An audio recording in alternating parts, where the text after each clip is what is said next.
Pay close attention to the man in the red sweater and the blue cap. At first glance, he looks perfectly normal. He is smiling, he is relaxed. He is moving through the crowd like he does not have a single care in the world.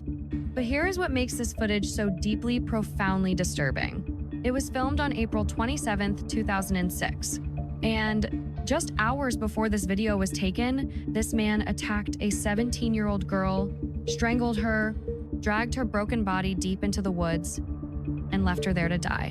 What you are watching is not some grainy, ambiguous clip open to interpretation. This is a man who believed he had committed the perfect crime, a man who thought he had gotten away with it, and so he went dancing. But what he did not know, what he could not have possibly anticipated, was that Ashley Reeves was still breathing. This is the story of a small-town girl, a trusted adult who betrayed her, and the relentless officers who raced against the clock to find her before it was too late. This is one of those cases that shakes you to the core, not just because of what happened in those woods, but because of who did it and the terrifying ease with which he went on with his life afterward. If you think you know how this ends, think again. April 27th, 2006. It is a Thursday afternoon in the small village of Millstadt, Illinois. A quiet, tight-knit community where people know their neighbors, where parents feel safe letting their kids walk to the corner store. Nobody here is expecting tragedy today. Nobody here could have imagined what is about to unfold. At approximately 3 in the afternoon, 17-year-old Ashley Reeves leaves her family home. She tells her mother she has a job interview in a neighboring town. Nothing alarming, nothing unusual. She is a responsible kid, the kind of teenager parents brag about. She grabs the keys to her boyfriend Jeremy's pickup truck, says a quick goodbye, and drives off. But Ashley is not only heading to a job interview that afternoon, she is also planning to meet someone else, someone she trusts completely, someone who, by every outward appearance, is a role model. His name is Sam Shelton, 26 years old, a gym teacher. Charming, good-looking, beloved by students and colleagues alike. His reputation even stretches beyond his own school, over to Columbia High, where Ashley is a student. She has come to think of Sam as a close friend, a confidant, someone who gets her. What Ashley does not fully grasp yet is that Sam Shelton wants something more. And that afternoon, deep in the woods near Laderman Park, things are going to go very, very wrong. It is 10:30 that night when the first alarm bells begin ringing. Ashley has not come home. That might sound ordinary for a teenager on a Thursday evening, but here is the thing. Ashley never misses curfew. Not once. Her mother, Michelle, runs a tight household, and Ashley knows the rule. 10 o'clock. If you are not home, that phone better be ringing by 10. That is just how things work in the Reeves family. So when 10:30 arrives and there is no call, no text, no sign of her daughter, Michelle starts to panic. She picks up the phone. She calls Ashley's number. No answer. She sends texts. Nothing. She enlists her younger daughter, Casey, to help search the house for any kind of clue, any hint of where Ashley might have gone, who she might be with. That is when Casey finds something. She pulls up the family cell phone bill, and right there, in black and white, is a pattern that stops both of them cold. Dozens of calls. The same number, over and over, calling Ashley's phone. Casey's voice drops as she says it. "Mom, this is all the same number." Michelle calls it immediately. The voice on the other end is familiar. It is Sam Shelton. Now, Michelle knows who Sam is. She has even spoken with him before. He seems perfectly pleasant, perfectly polite. When she asks him if he knows where Ashley might be, he reassures her. He is calm. He is measured. He tells her there is nothing to worry about, that he is sure everything is fine. But Michelle knows her daughter, and something in her gut tells her this is not fine. She calls the St. Clair County Sheriff's Office to report Ashley missing. When the call comes in, the dispatcher can hear it in Michelle's voice. There is a specific kind of desperation that experienced law enforcement recognize immediately. This is not a mother overreacting. This is a mother who knows. The officer on duty takes note. "This one sounds different," he tells his captain. "We need to run with this one right away." While Michelle spends a sleepless night calling every one of Ashley's friends, while she sits by the phone praying for it to ring, while every horrible scenario plays on a loop inside her head, investigators are already moving. April 28th. Early morning. It does not take long for police to locate the pickup truck Ashley was driving. It is parked at Laderman Park, less than 10 miles from the Reeves home. Inside the truck, they find the clothes Ashley packed for her job interview, and they find something else: basketball clothes. Now, why would a teenage girl bring basketball gear to a park far from her school with no game scheduled? The officer processing the scene pauses on that detail. It will become significant. There is no trace of Ashley anywhere near the vehicle, no sign of a struggle in or around the truck, and no sign of where she went from there. Police have no choice but to start working through the people closest to Ashley.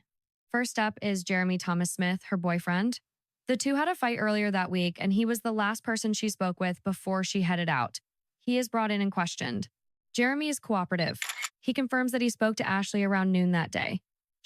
Lunch, see what I wanted, and I asked her if she could bring my truck back. She said no, because I'm going to go to this interview, and I'm going to go play basketball. Lieutenant Michael Hundolth, who is leading the interrogation, can read people, and Jeremy is not raising flags. He seemed like he genuinely cared for Ashley, the lieutenant will later say. But there is something else in what Jeremy shares. Something small that plants a seed. Jeremy mentions Sam, the gym teacher, the friend. According to Jeremy, Sam calls Ashley constantly. He describes it like it is perfectly normal, no big deal. He even says he does not mind. But Lieutenant Hundolth files that away, because Sam told Michelle he barely knew Ashley. And now her boyfriend is describing a man who calls her nonstop. Sam Shelton is pulled out of basketball practice for questioning. He presents himself beautifully: calm, respectful, cooperative. The kind of man you immediately want to believe. Investigators later describe him as someone who knew he was charming and used it. Even at Columbia High, where Ashley attends, his reputation has preceded him. Students admire him. Teachers respect him. He carries himself like a man who has never had to worry about what people think of him. But when the questions begin, something starts to slip. Sam denies ever seeing Ashley that day. Goes further than that. He denies having any significant relationship with her at all. Just a casual acquaintance, he implies. Nothing serious, nothing to look twice at. And that is when the interrogators drop the phone records on the table in front of him. Hundreds of calls, hundreds of text messages, exchanged between Sam Shelton and a 17-year-old girl from a different school. The evidence is right there, printed out in pages. Sam's composure cracks. Just slightly, but it cracks. He adjusts his story. Now he admits they are close, but he pivots fast, trying to get ahead of it. He claims Ashley was the one obsessed with him, that she called nonstop, that he was trying to manage her behavior, not encourage it. He practically sounds exasperated as he says it, like Ashley was the problem and he was the long-suffering adult trying to set appropriate limits. But Lieutenant Hundoleth remembers exactly what Jeremy said in his interview. He calls whenever I am around. He, not her. Sam is the one who called. And now he is sitting here trying to spin the story the other direction. Something was not right with this guy, the lieutenant will later reflect. He kept changing his story. After hours and hours, he would add more information or change what he had initially said. The feeling in that room is clear. Sam Shelton knows far more than he is saying. And with every hour that passes, Ashley's chances of survival, if she is even still alive, are shrinking. The interrogators push harder. They confront him directly. They tell him they know something happened to Ashley. They tell him the investigation makes it undeniable, that he knows what happened, and Sam, for a long stretch, keeps circling. He holds his story. He adds small details and pulls them back. He is playing a long game, hoping to wait it out. Then, finally, after what feels like an endless loop, he begins to give. He admits he did see Ashley that day. He says she wanted to meet him at Lincoln Park around 3:45 or 4 in the afternoon. He says they were driving, and he tried to end things, told her he could not do this anymore, did not want to do this. He claims she started screaming and yelling in the car that he could not stand it. He says he pulled over, put the car in park, went around, pulled her seatbelt off, and put her out of the vehicle. Ma'am, and I said, please get out. And she wouldn't get out. So I put the car in park, went over, I opened up my door, and I pulled her seatbelt off, and I pulled her, and et cetera. And Ashley was standing by the road, alive and well. The officers do not buy a single word of it. They press, they challenge. He counters with the same line over and over. I left her there. I left her out there by Radio Range Road. I left her right out there. You mean to tell me, one of the investigators asks slowly, that this is a person you cared for, and you just left her on the side of the road and never called her after that? You find that acceptable? Sam does not have a good answer for that. By this point, it has been 30 hours since Ashley was last seen. 30 hours. And the window is closing. Chief of Police Stephen Johnson steps in. He knows Sam. He uses that history, that personal connection, to reach somewhere deeper. He talks to Sam about family, about his grandmother, about the values he was raised with. He tells Sam quietly that everything his grandmother ever taught him is still inside him, whether he wants to access it or not. And Sam breaks. He asks to go show them what happened. What Sam describes next, what he confesses he did to Ashley in those woods, is too graphic and too violent to share in full. Out of respect for the victim, the specific details of the attack are not repeated here. What can be said is this. It was brutal. It was not impulsive in the way of a split-second decision. This was sustained violence. After 12 hours of interrogation, officers shift into high gear. Sam leads them toward the area where he left Ashley. It is raining, it is cold, the woods are dark and dense.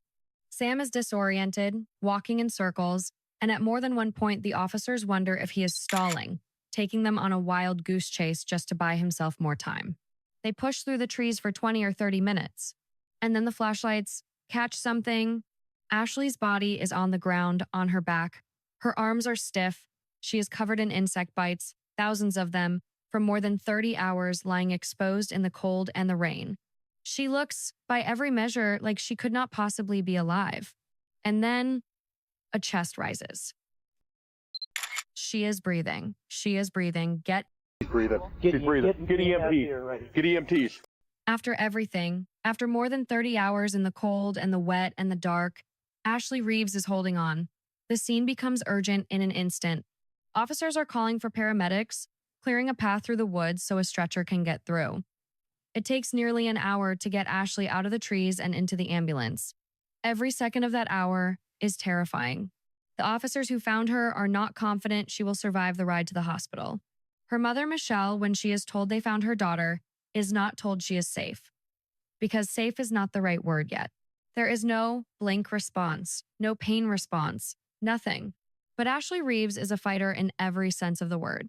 Against odds that doctors later describe as statistically impossible, she holds on through the night and through the next day and through the one after that. Her recovery is long and it is painful, and it demands everything she has. Her brain and spine have taken severe damage. She has to relearn how to walk. She has to relearn how to speak. For weeks and months, the most basic human functions are enormous battles. Physical therapy becomes her new daily life. Progress is measured in tiny increments that most people would never notice, but that Ashley and her family celebrate like victories. And meanwhile, while Ashley is fighting to reclaim her body, Sam Shelton is already showing the world exactly who he is. Because that video, the one at the top of this story, the man in the red sweater and the blue cap, dancing, laughing, working the floor of a local club, that footage was recorded in the hours immediately following the attack. While Ashley lay broken and alone in the rain, Sam Shelton was line dancing. It is almost impossible to process, but it gets worse. Investigators go through Sam's phone records in the aftermath of his arrest. On his phone, in the hours and days after he left Ashley for dead, there are text messages to other teenage girls, flirting, initiating contact, moving on with casual ease, as if nothing had happened, and multiple families come forward during the investigation. Sam Shelton, it turns out, has had numerous similar relationships with young girls. He is a pattern. Ashley is not a one-time crisis of judgment. This is who Sam Shelton is. The interrogation footage reveals one final, extraordinary moment of self-absorption.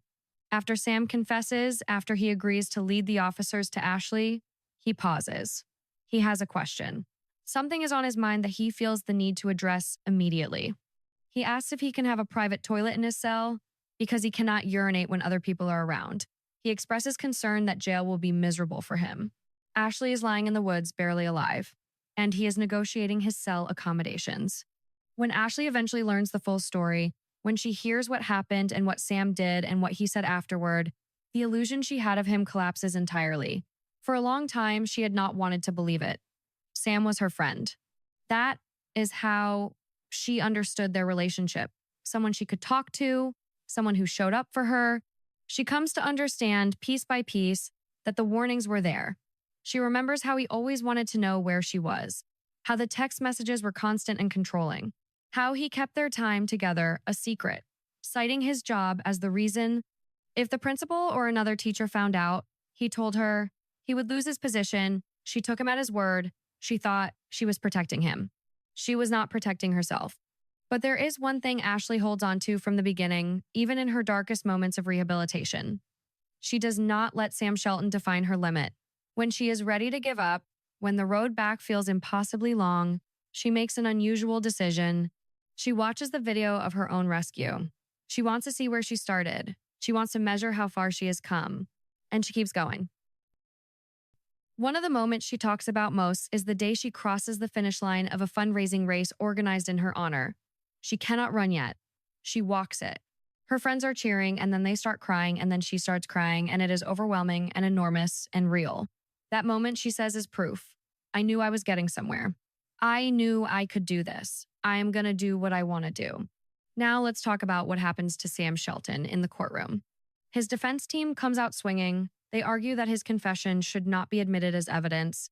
Their reasoning is that the confession was recorded before law enforcement formally read him his Miranda rights, the rights that every person in American custody is entitled to hear before being questioned. It is a legal argument, not a moral one, and for a time it carries some weight. If the confession is thrown out, the case against Sam becomes significantly harder to prosecute. But the judge rules against the defense. The confession stands. The video of Sam describing what he did, in his own words, will be seen by the jury. Faced with that reality, Sam Shelton does the calculation. He pleads guilty to attempted murder. In 2007, a judge sentences him to 20 years in prison. 20 years. For what he did to Ashley Reeves, for the violence in those woods, for the 30 hours she lay alone in the cold while he danced and texted and carried on, Sam Shelton receives a 20-year sentence. The case reverberates through the community long after the verdict. Multiple families had come forward during the investigation, describing their own daughters' relationships with Sam Shelton. The pattern of behavior, the targeting of young girls, the manipulation disguised as friendship, the secrecy demanded under the guise of professional protection. It was not a single, isolated incident. It was a method. Ashley's story, painful as it is, becomes something else over time. It becomes a record of survival. It becomes proof that the human body and the human spirit can endure things that defy explanation. Doctors said it was statistically impossible that she held on through that night in the woods. But Ashley did not consult the statistics. Her message, offered years later after she has rebuilt her life and become a mother of 2 children, is not complicated. Do not give up on yourself. There are bigger, better things out there. Every day is a struggle, but you just keep on charging. That is Ashley Reeves. Determined, clear-eyed, and here. When you look back at the footage of Sam Shelton in that club, when you watch him move through the crowd like a man without a single weight on his conscience, it is hard not to feel the full weight of what that image represents. He believed she was gone. He believed the problem was solved. He had already moved on. But Ashley was breathing, and that changes everything.